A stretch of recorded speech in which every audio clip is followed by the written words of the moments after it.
Actuellement, 2300 classes et 90 écoles sont fermées sur l'ensemble du territoire à cause de cas de Covid-19.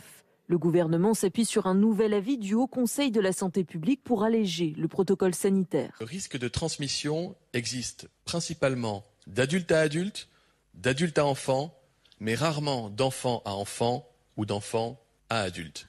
C'est pourquoi désormais, si un élève est testé positif, cela n'entraînera plus une fermeture systématique de sa classe. Le principal objectif du gouvernement, c'est vraiment d'éviter les fermetures de classes systématiques dès lors qu'un cas est confirmé.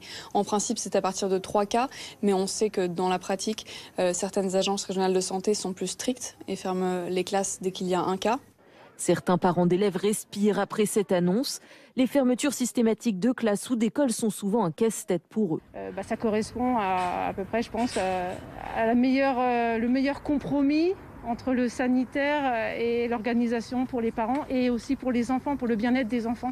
Côté syndicat, on se montre plus prudent. Ce positionnement est très inquiétant pour les écoles, pour les élèves, parce que même si on considère qu'ils sont peu contaminants, on ne nous dit pas qu'ils ne sont pas contaminants du tout. Et puis dans les écoles, il n'y a pas que des enfants, il y a aussi des adultes.